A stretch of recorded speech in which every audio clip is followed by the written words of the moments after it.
All right, so today we're gonna start with the base flow rope pattern I teach a lot of runners. It'll be this underhand and two-handed figure eight pattern. So here's what it looks like in real time.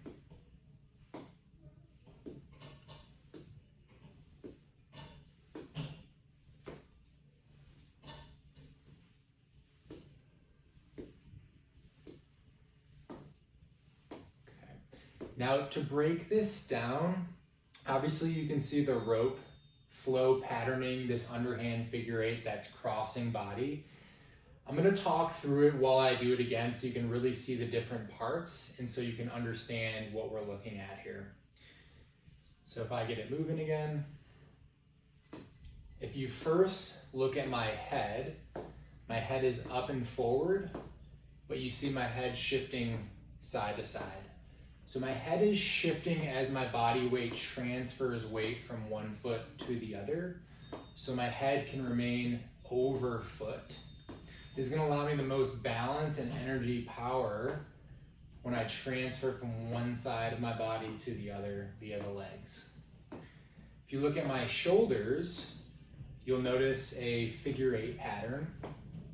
So this figure eight pattern is really more telling of what the spine is doing, which is rotating and side bending.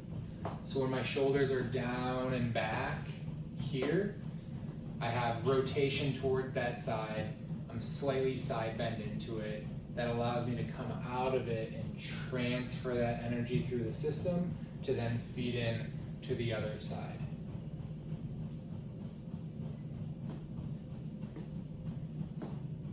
And then if you look further down, more so at the pelvis, hips, because that's one of the more important areas to hone in on.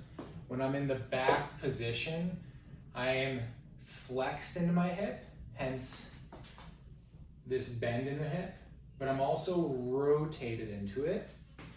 That's going to allow my tissue, my glute to wind up tension, that as I come out of it, I can extend and rotate out of to develop power, which is going to feed down into the knee and foot, going from bent to close to straight.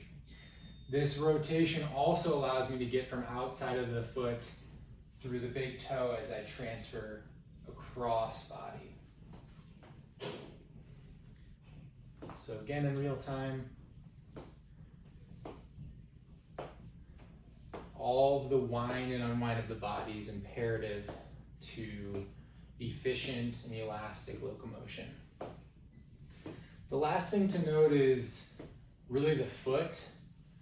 As I'm down on one side, my weight should be closer to the outside of the foot, near the heel, midfoot, even potentially forefoot. And as I come across, that comes across through the big toe, similar to what we want to happen in running and locomotion. It's just something we want to be aware of to feel when we do this pattern. And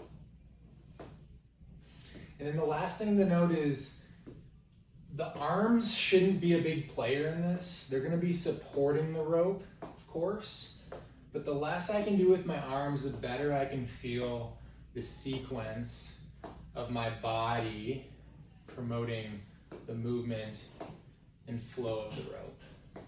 It's okay if you use your arms more at the beginning when you're learning this, but as you get more in tune, we want to try to get less and less reliant on the arms. So give this a shot. It's something to start with.